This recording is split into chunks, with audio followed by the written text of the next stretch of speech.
Hello again, everybody. Welcome back to the Rantin Review Pro Wrestling. All Elite Wrestling's Double or Nothing pay-per-view happened this past weekend.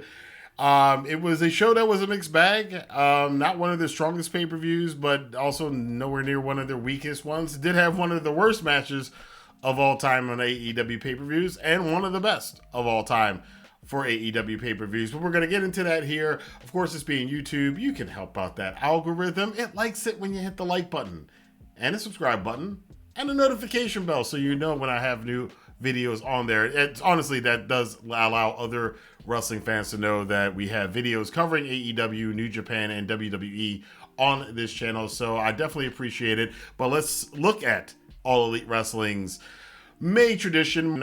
4 years since the very first Double or Nothing pay-per-view, which was the first official AEW pay-per-view.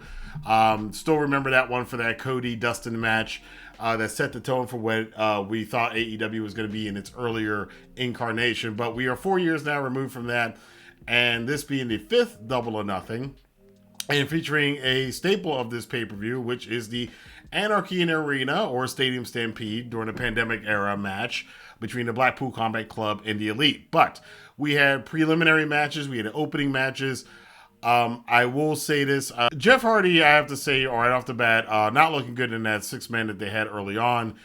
He slipped a couple times. I was afraid he was going to hurt himself. He did not. It's something that, you know, Jeff Hardy has a name, but I think at this point in time, I think he really, it might be time just to hang it up. Because if you keep letting him go out there, he's going to keep trying, and he's going to hurt himself. And I thought he was going to hurt himself on this show. Now, he did pull it back together by the end of the match. Him and his brother and Hook won the match. The stipulation behind that storyline-wise is now Ethan Page's contract is under Matt Hardy's ownership, but I don't think too many fans are very concerned about that. I'm more concerned about what's going to happen with Jeff Hardy. Now that he's been given yet another chance, and it looks like he's still having some issues.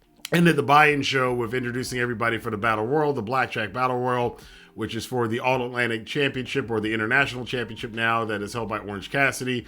Orange Cassidy opening up the show. This Battle Royal had a lot of good moving parts to it. The standout people in it were obviously Orange Cassidy.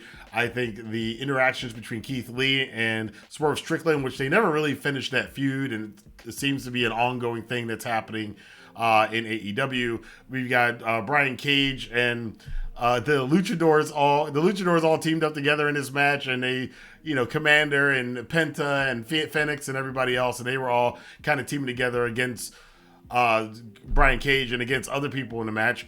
And one other interesting thing about this, the match didn't start with everybody in the ring. It started with Orange in the ring, and then everybody kind of meandered in as they felt like it. Swerve Strickland in particular stayed out for most of the match, which was a great strategy. Jim Ross was really into that as well. And I will say this is probably the best JR we've had on commentary for AEW in quite some time. He felt like his old Attitude Era self at points in this show. And I did appreciate his commentary. Taz being Taz. Lots of Botchamania clips coming from Taz out of this pay-per-view. Jay White, back to the match, Jay White and Juice Robinson continuing to feud with Freaky Starks. You had a bunch of other ones going on here. It did come down, however, to one of the better performances was Big Bill. You know, you can't teach that size, and he was teaching a lot of people a lot of big boots to the face. We had best friends sacrificing themselves twice for Orange Cassidy so Orange could retain his championship. It was a good Final Four coming down at the end of it, but then ultimately it came down to Orange Cassidy and Swerve Strickland. I thought Swerve was going to win a couple times, but Orange Cassidy, in true Orange fashion, wins the match by, he was going to rear up for something, and then he just kind of lazily kicked Swerve's hand off the top rope, and Swerve fell out to the outside of the ring. Orange Cassidy, once again, retaining that international championship. Absolutely fantastic stuff here. A great opening match. It was a 50-50 battle royal. Some of it, nah, but the last bits of it were absolutely really good. I have to say, since the exploding ring issue, AEW has not had a dud that big until this night. And unfortunately, it's Adam Cole versus Chris Jericho, which on paper is definitely a match that these are two great wrestlers. They have great theme songs. They're great performers. Really interesting in it. Adam Cole's coming back from injury. There was an okay story told between the two of them leading up to this. Sabu was entered in. You can tell the announcers don't even know what Sabu's role is. In fact, JR and Taz or think he's the referee.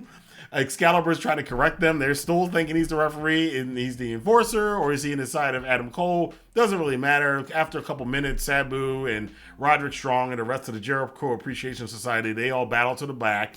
And then we get a match between Cole and Jericho, which is unsanctioned, so it's kind of a no-holds-barred match, which is a theme for a lot of AEW shows. I think they rely on it a little bit too much. I think this match would have, if they were doing a straight-up wrestling match between Adam Cole and Chris Jericho, I think it would have been a lot better. They brought out the gimmicks, but nothing really hit in this match. The crowd was dead for it. It wasn't really good. Wasn't really well planned out. Britt Baker had even her run-in with Saraya, her beating up Jericho with the kendo stick and then beating up Saraya with the kendo stick. That got a little bit of a pop. And the finish was terrible. Adam Cole's just beating and beating. It didn't come off the way that I'm sure they envisioned it when they planned out the finish.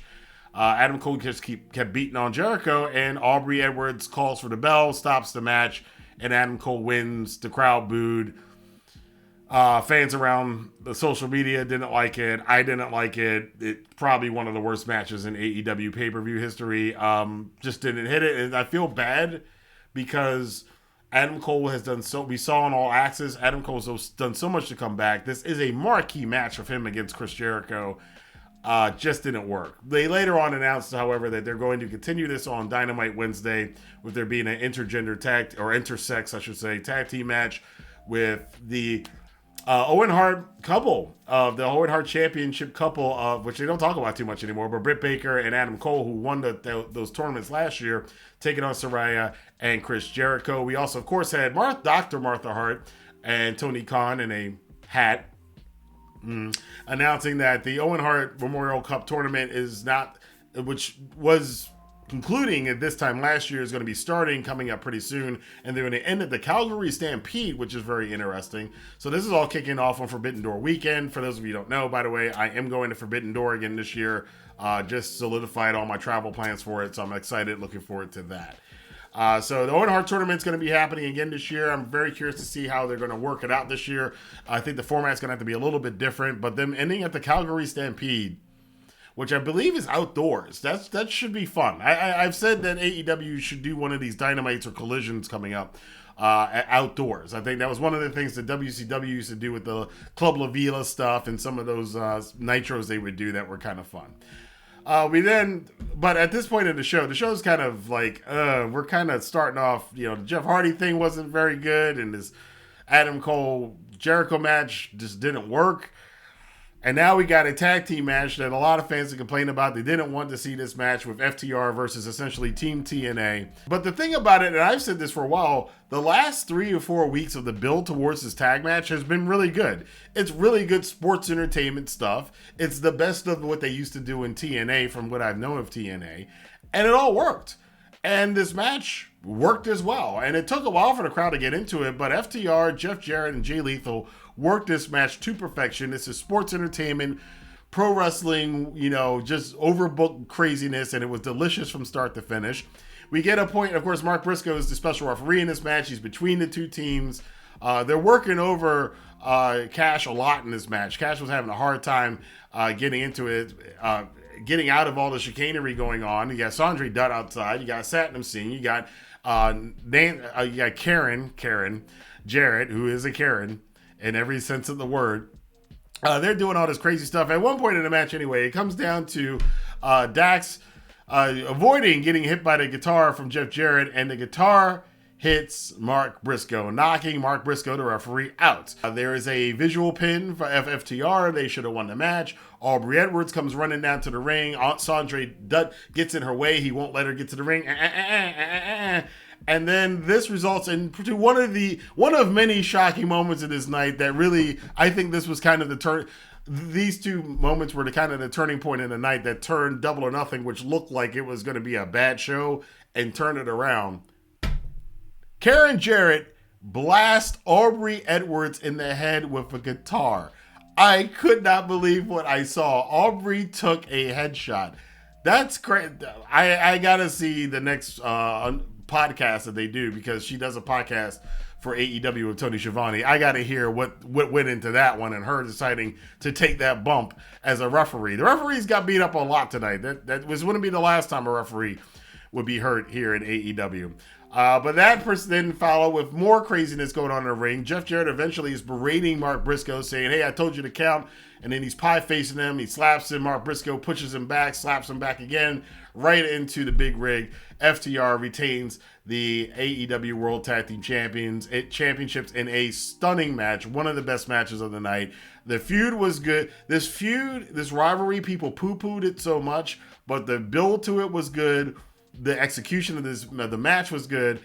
I know it's kind of a thing to pan TNA and to pan Jeff Jarrett and to pan Karen Jarrett, but all of this stuff worked exceptionally well.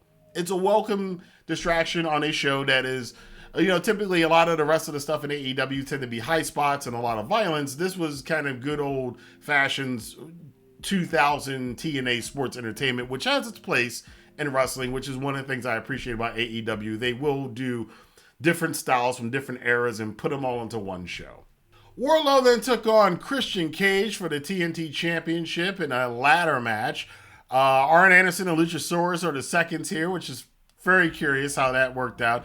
And again, this is another match where the build was kind of meh, but the match executed. The match was better than I thought it was going to be. It wasn't a crazy high spots match because Christian's older and Wardlow's a big dude.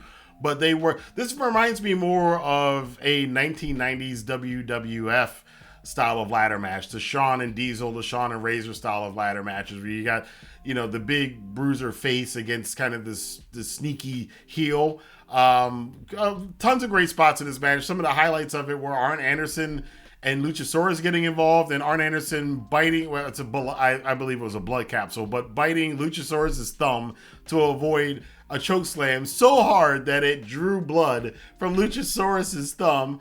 Luchasaurus tries to get rid of Arn Anderson for a guy who, had to retire almost, 27 years ago. He had to retire because of injury. And at his age, doing the stuff that he was doing, they're using, the one thing about AEW, they use their legends very, very well. Arn Anderson is no exception on that. Luchasaurus gets taken out of the equation. Wardlow at one point in time hits this nasty swanton, Jeff Hardy style, from the top of the ladder, off of it, through Luchasaurus, through a table, and landed completely on his tailbone from probably a good 13 feet in the air. That must have sucked to take, but Wardlow's not going to show it. Then after that spot, they get the one of these great looking from up under the ring with Christian Cage kind of looking up and the crowd reacting to it. It was a great camera shot. Christian Cage living up to that creepy little bastard moniker that Stone Cold Steve Austin gave him a long time ago. That was a perfect camera shot. But Wardlow ultimately retains the TNT Championship. Fun match between the two of them. Now we can move on from there. I thought it did what it needed to do. Wardlow gaining a little bit more of his momentum back. I see you, Wardlow. He's been the hardest guy for AEW to book since everything that happened last year with Max and CM Punk overshadowing his push, and then kind of some bad booking decisions here and there. But the Wardlow rehab continues. I think this was a good step in the right direction. It's a step to try to see if they can get him back to as being over as he was a year ago. Toni Storm challenging Jamie Hayter for the AEW Women's Championship. Now, we knew Jamie Hayter was injured going into this. I thought this would be a kind of a flash pin, very quick kind of squash match, and it kind of was. It's one of the shorter matches on the card. But they did work a full match. You did get a lot of the storyline beats across in this one, but ultimately Jamie Hayter could not, even with Britt Baker's help at some points in the match, it was just too much. Toni Storm's too good to be beaten by an legitimately injured Jamie Hayter. But I love the way that they told the storyline, and now you've taken Jamie Hayter out of the equation. She can go get healed up. Maybe she'll make it back for All In. Maybe this is going to somebody else, but we're back with Toni Storm as AEW Women's Champion, which the next big pay-per-view is Forbidden Door. And with a certain wrestler coming back to the company in Thunder Rosa, I wouldn't be surprised if we see a rematch from last year's Forbidden Door show between Thunder Rosa and Toni Storm. Of course, there's also the possibility of bringing in someone from Stardom. Willow Nightingale is the JPW Strong Champion, and who knows if Mercedes is going to be. I don't think Mercedes is going to be healed up in enough time to be able to go at Forbidden Door. But there are a lot of options for Toni Storm heading into Forbidden Door. We're going to have to find out this week on Rampage and on Dynamite where they're going to head in that direction. Next up, a match that I've seen mixed reviews on, but I absolutely love this. The House of Black with their open challenge against anybody that wants to accept the challenge. And I gotta say, one of my favorite entrances, the AEW, by the way, on the entrance mark, the sports entertainment side of AEW, there are a lot of really cool entrances on this show. The House of Black's entrance, they just keep evolving it, and it keeps getting more and more badass, or I guess you would say it just keeps getting more and more metal. Every time I see it, it's at a point where it's like, it's one of the best entrances in the business, in my opinion, right now. Now, Julia Hart's got the Freddy Krueger night, or it's probably more closer to, I'm going to do a deep cut here for Marvel fans, closer to Lady Deathstroke fingers, if you know that one. That's a deep cut there for Marvel fans. But she came out with those claws, and that looked crazy. That looked really, really good. I love the House of Black. The challenge, as we all expected, was accepted by the Acclaimed. That's a lot of A words there. The challenge, as we expected, was accepted by the Acclaimed. She accepted an E word. Anyway, it was accepted by the Acclaimed, who come out. Max Caster has one of his best raps of all time. He laid it. Now, he brought back someone. He said this before. It's a House of Black. How can there be no black people in it? The racial raps are a little silly, but people take to them and take them serious. I saw one reviewer take it seriously. Like, yeah, how come Malachi Black can wear blackface? It's not blackface. White people, you can wear black makeup on your face as long as you're not doing it to impersonate a black person. That would be blackface. But just having a circle or some black stuff on your face does not make it blackface. But, let's not let the facts get in the way of a good story, or a good rap in this case with Max Caster. The biggest line he had, however, which is still making me laugh right now just thinking about it, he went on about Buddy Murphy and talked about how Buddy Murphy was getting cucked by a boy named Dominic. That was priceless. And I'm like, Buddy Murphy, I hope he cleared it with Buddy before this. And people were getting flashbacks to the a Hall of Fame ceremony when they were all three of them were sitting together. Dominic, if for those of you who don't know, I should probably explain this because there are probably new fans who will see this. Buddy Matthews in AEW, in real life is in a relationship with Rhea Ripley from WWE. And of course, if you follow WWE, you know that they're doing a storyline where Rhea Ripley and Dominic are in kind of a weird cougar relationship kind of a thing. So Max Caster is saying he got cucked. And if you know what cuckolding is, if you don't, I'm not going to explain it. Look it up on the internet if those of you who don't know. But that was a great line. They claimed in Daddy Ass challenge in the House of Black here. House rules. They didn't utilize the stipulation that they get to pick one. They said they don't need one. So they need to rethink that a little bit. If the house rules matches or whatever they call them are going to work, the challenging teams have to actually put the stipulations in. Now, I'm assuming that, possibly Dark Order probably would be the next team to go up against in the interim, probably on a Dynamite or a Rampage or the debut of Collision against the House of Black. Definitely that's coming up soon.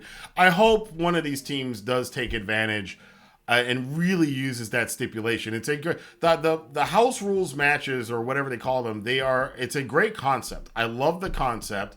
I love the no rope breaks that played into this match. Anthony Bowens kept trying to go for rope breaks, and he wasn't getting rope breaks, so he had to pull himself up to change the angle on whatever submission hold that either Malachi Black or Buddy Matthews had on him. I thought that was great, a great use of it. They didn't really use the 20 count too much. Brody King is so over. The crowd is just barking. I've been saying this for years. Somebody needs to bring back the barks. Not since Rick Steiner has somebody utilized the kind of thing as Brody King is. Brody King is great. The House of Black is just amazing. I love the fact that we're getting to them being what I think the correct final vision of the House of Black is going to be. And don't split them up anytime soon. Don't take these titles off of them anytime soon. This is great stuff from these guys in the interim. And I think for maybe most of the rest of the year, and then we're going to have to move the storyline along with them. But I would love to enjoy another 6 months of the House of Black in this iteration that they're in. Max Caster had a lot of good moves in this match. There was some... There was a little chippiness here and there from my perspective, but that led to the hot tag to Daddy Ass. And Billy Gunn comes in. He handles himself pretty well. You know, a straight up Attitude Era style of babyface hot tag run in. He's hitting Famousers. He's doing all kinds of goofy stuff.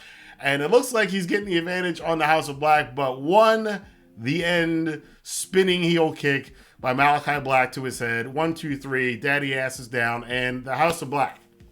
And what I thought was a very good match, retained their 6-man trios tag team championships. I can't wait to see more of them. There's so many other combinations you can do against them in AEW. Let's keep it going. But again, let's have some of these teams start really utilizing the stipulations to an effective degree. Jade Cargill defends the TBS championship against Taya Valkyrie. Again, back to the entrances. Taya had a great entrance. She had a demon and an angel kind of dancing in the flames and the Vegas theme, and she came out looking strong. She's got great entrance music, by the way, too. Taya Valkyrie's always had such great presence. I've seen her when she was in Lucha Underground. I've seen some of her Lucha stuff down in Mexico. Her brief stint in WWE and NXT, I thought she did well for there, but I think really here, there's a lot that Taya can do in AEW. We haven't even scratched the surface of what that woman can do. I hope they keep using her and utilizing her very, very well in the future. There's a lot now. And given what happened at the end of this series of matches, I should say, the door's kind of wide open now for some fairly, I would say, better storylines in the women's division, especially the TBS Championship division. But Jade Cargill comes out. She's got Alpha Kappa Alpha, which my aunt is an Alpha. As soon as I saw it, I was like, oh, I know that sorority. My aunt was an Alpha Kappa Alpha. And she came out. She got the girls dancing. This is like, I was like, oh, she got a whole rap going on, a whole different theme music. Jade came out. She did the coordinated dance. I was like, oh, Jade. Oh, I see you, Jade. That is what AEW's women division needed. And I will say this, Jade Cargill, my perspective on her, because she's green and she's new to the business, she's only been in it for a couple years. I've given her, let's see her mature, let's see her progress. I don't know, maybe I've missed it because the last time I saw her was here in Baltimore for the last Dynamite Rampage taping, and she had a squash match on there that I barely paid attention to. I don't know when this happened, but this match, her presentation, her entrance, her selling, her wrestling, her in-ring, light years better than the last, Jade Cargill match that I saw that went more than a minute. Absolutely, I think it was the best Jade Cargill match I've seen from her, and this is the best angle I've seen her in. Jade Cargill, of course, on his undefeated streak, going for 60-0 here against Taya, and a decent match. I can't complain. This is a very solid. It's not the best match ever, but there weren't a lot of I don't think there were any botches in this match, actually. Solid match. Solid work from both women, including Jade. There was a nasty bump she took with this kind of pull arm back curb stomp that Taya did. I thought she broke Jade's nose because Jade hit that bat pretty hard. That was a nasty looking bump. But Jade Cargill finally gets the win. She does pull it out. The battle of their finishers. Jade's wins, and she gets the win and defeats Taya Valkyrie, taking out her challengers. Mark Sterling, the smart Mark, comes in there in the ring, and he's just running his mouth, and then makes a critical error. Much like Orange Cassidy, much like the House of Black, issues an open challenge, just like those other champions. And this is a thing in AEW. This is an AEW staple that I'm kind of liking. I think they should take advantage of this a little bit more often too, but this worked extremely well for this one. He then issues an open challenge for the TBS Championship and says right now, she could beat anybody else right now. I don't know if Jade really wanted to do that because she just wrestled a tough match in her best match in AEW to date against Taya Valkyrie, and out comes the returning Kris Statlander to a huge ovation. I didn't know. Now, I know for those of us, we know, the whole story and that she was probably going to be TBS champion. She was slotted to beat Jade before. She's been injured a couple times. She had 2 ACL tears.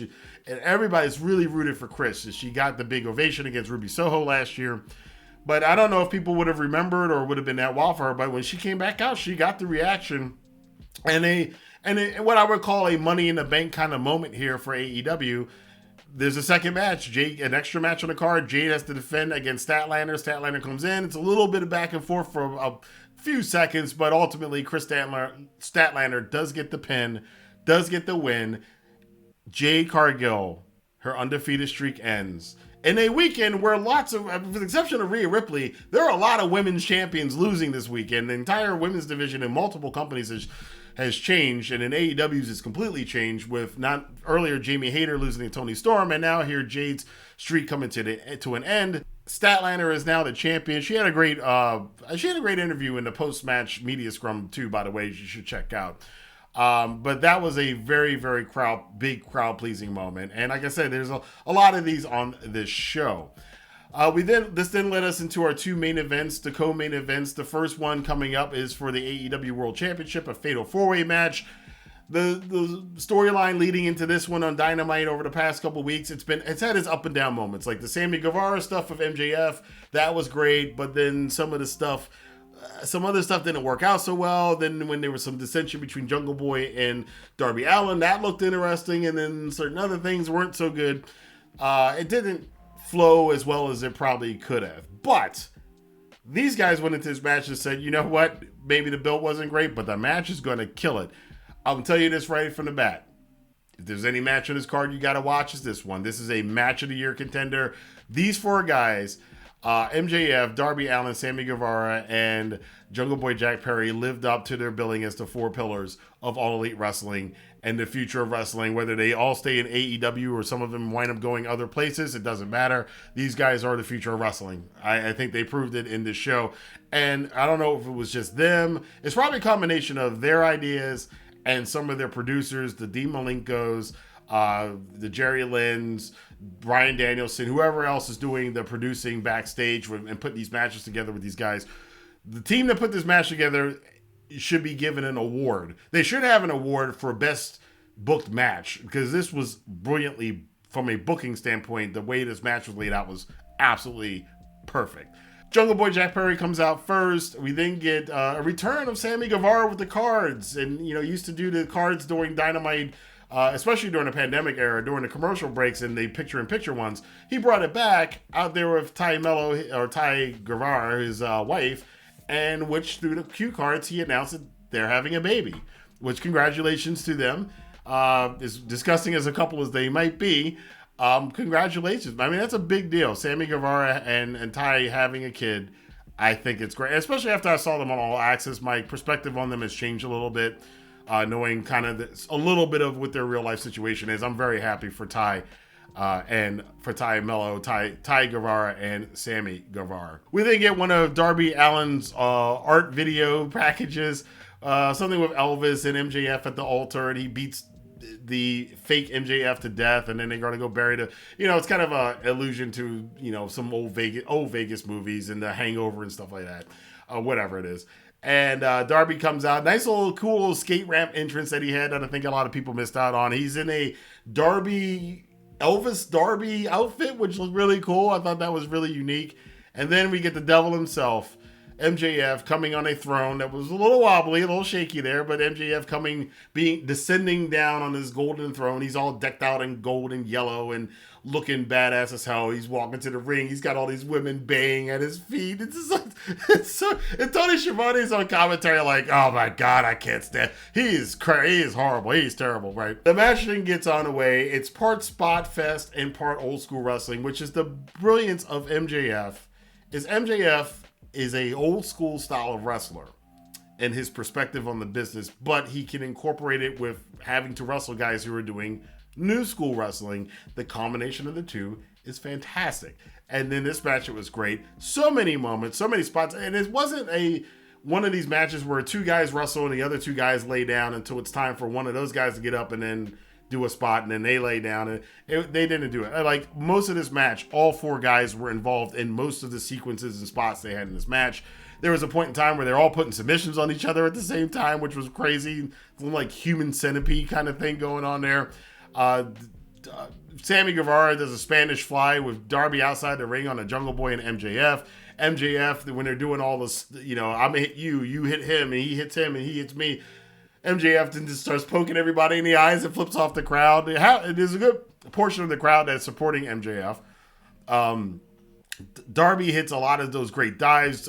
Sammy Guevara beautifully countered one of Darby's dives into a cutter on the floor. That looked amazing. Jungle Boy at one point has this crisis of conscience, kind of hearkening back to some things Christian Cage said. If Jungle Boy could get his head out of his ass, he'd be world champion. Well, this was a moment where Jungle Boy winds up with the title in his hands, and he's looking, and should he hit, I think it would have been Darby or Sammy, should he hit him with the belt? And then the crowd's kind of egging him on to do it. He goes, no, he throws the belt away, and then winds up, of course, almost instantly he winds up losing the match to Darby Allin. There was another spot because of this ongoing thing about the side headlock win that MJF got over Darby Allin. I think it was almost 2 years ago. Darby's gonna try to get his receipt on that. He does a bunch of sequences, gets man in position, takes him over with the side headlock into the pin. 1-2, Jungle Boy interrupted it. Good stuff. At one point in time, they all do their mentors' finishers. You got Darby doing a Scorpion Death Drop. You got Jungle Boy doing an Unprettier. You got Sammy Guevara doing the Walls of Jericho. And you had MJF pulling out the Crossroads as an homage to Cody Rhodes. That was really, really cool. At the end of the day, though, it was MJF's intelligence, or his in-ring intelligence. He's not that smart outside of the ring, but his in-ring intelligence as a character being really good, and they set it up perfectly. Darby's about to hit a coffin drop. MJF puts the belt on top of Joe, and like the emoting from MJF as he's doing it, like that, it's like a Looney Tunes cartoon, the way he's like, hey, and he puts the belt down. Darby does the coffin drop onto the belt, knocks himself out, also knocking out Jungle Boy Jack Perry at the same time. MJF then picks him up. And I was like, no, they're not. He puts him in the side headlock, takes Darby over, and once again pins Darby Allin with a side headlock. I laughed my ass off. I was like, no, they did not do that. Yes, they did. It was a perfect finish to this match, to what was a perfectly booked match, a perfectly performed match. Just well executed. Everybody did their spots right. We had their moments. Sammy had his moment. Jungle Boy had his moment. Darby had his moment. MJF had his moment. The homages to their mentors. All of this stuff was just absolutely fantastic. One of the best fatal four-ways of all time in wrestling. Definitely a match of the year contender. Again, if you're going to watch only one match on the show, this is the match to watch. And in the main event, Anarchy in the arena. And as Justin Roberts said, you know what's about to hit the fan. We know what's coming up.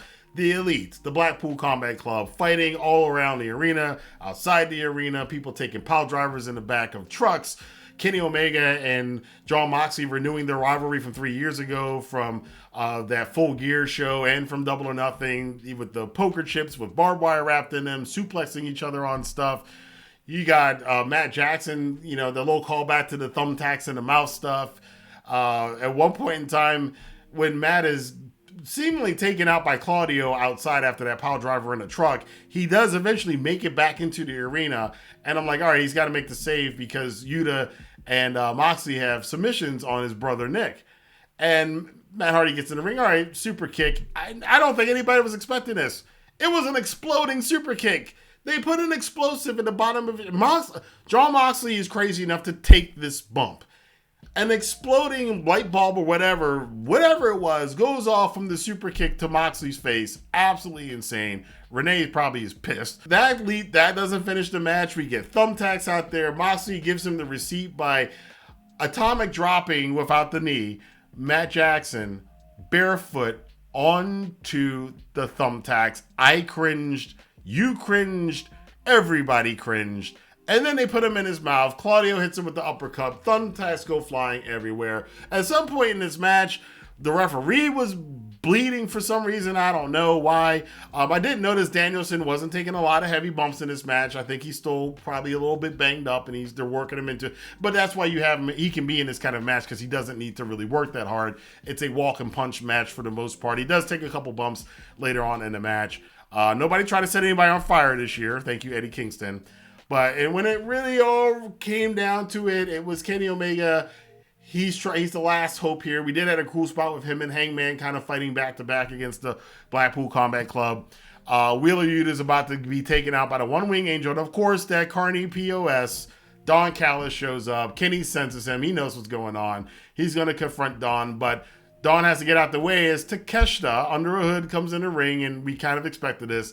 He turned on the Elite. He was the reason that the Blackpool Combat Club, Wheeler Yuta of all people, got the pin on Kenny by God Omega, and the Blackpool Combat Club wins Anarchy in the arena. Another fun match. They had a band playing John Moxley's Wild Thing song, and they did the same thing they did last year, this time with a live band, just playing the song over and over again until the Young Bucks super kicked the singer to end that. I thought this was great. It was a lot of fun, a lot of excitement.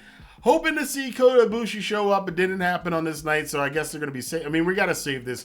The focus now for AEW has got to go to Forbidden Door for the next couple of weeks, and then to the Wembley show, and I'm assuming at some point in time, a Blood and Guts show is showing up. Now, for the overall perspective of what's going on for AEW, for those of you not watching New Japan, the reason I say that is because this next weekend, Will Ospreay and Lance Archer, who kind of is supposed to technically be in AEW, although I see more of him in New Japan now than AEW, they're wrestling a match next weekend at what I would consider New Japan's SummerSlam, Dominion. The winner of that match is taking on Kenny Omega, presumably at Forbidden Door for the IWGP US Heavyweight Championship, which is why I'm saying if we're shifting our focus to Forbidden Door for the next couple of weeks, we're going to have to start shifting the focus to Will Ospreay, who I'm assuming, I mean, Lance Archer could win. I had nothing against Lance Archer, but the money match is... people bought tickets in Canada to see Kenny Omega and Will Ospreay rematch from Wrestle Kingdom. That's the match up to make. That's why I'm going. That's why I made travel plans to go to the show. So if that's going to be where Omega's focus is going to be, this kind of Blackpool Combat Club thing might have to take a bit of a back seat for the next couple of weeks. And then after Forbidden Door, which I think last year they went into Blood and Guts, I think that'll pick up again. But the smart thing to do, in my opinion, again, this is just my opinion, is to kind of weave Ospreay coming after Omega kind of with this whole thing. I don't think it's a coincidence, too, that Aussie Open is now in AEW. So is there going to be some Blackpool Combat Club? Is Ospreay and Don Callis and Takeshita going to have something? I don't know. There's like three factions right now as opposition to the Elite, and in particular Kenny Omega. So how they're going to sort this all out, we'll have to see. But overall, as for Double or Nothing, outside of a very, very weak and very troubling and worrisome beginning to the show, I think ultimately with the FTR TNA match, with the matchup with Wardlow and Christian Cage, which was better than I thought it was going to be. I like the trios tag match. And as I said, I think we got the best Jade Cargill match that she's ever had in AEW. It was actually a really good match. And then the big surprise of Kris Statlander showing up, winning the TBS championship. The Four Pillars match was just absolutely phenomenal. MJF in the post-match comments saying a lot of really dumb things. We'll talk about that in a different video. But that was a great match. A match of the year contender. That's 2 for MJF this year, by the way. For a guy that doesn't wrestle a lot, when he wrestles, they're twice now match of the year contenders for Maxwell, Jacob Friedman, and of course the Anarchy in the Arena main event. Overall, really, really good show. Really, really fun show. And I guess this is where AEW finding its style. It's chaos. It's craziness. It's things that sometimes don't make any sense, but are just hilarious to watch. That is the AEW style. Very attitude era kind of stuff. So we'll have to see what the other fan reactions are to this. But again, I enjoyed the show. But the only downsides are Jeff Hardy and the pre-show, and the unfortunately, it's not even disappointing. It's just bad. It was a very bad match with Adam Cole and Chris Jericho. But I want to know what you guys thought about this. Let your voice be heard in the comment box below. And until next time, I will see you guys here for more news, rumors, and reviews on the Rant and Review Pro Wrestling. We got a review up of the finals of the Best of the Super Juniors and kind of a recap of that whole tournament. And I will also be talking about the fallout from World Wrestling Entertainment's Night of Champions. Some big stuff going on with the Bloodline over there in WWE. So stay tuned for those videos, and I'll see you later. Have a good day.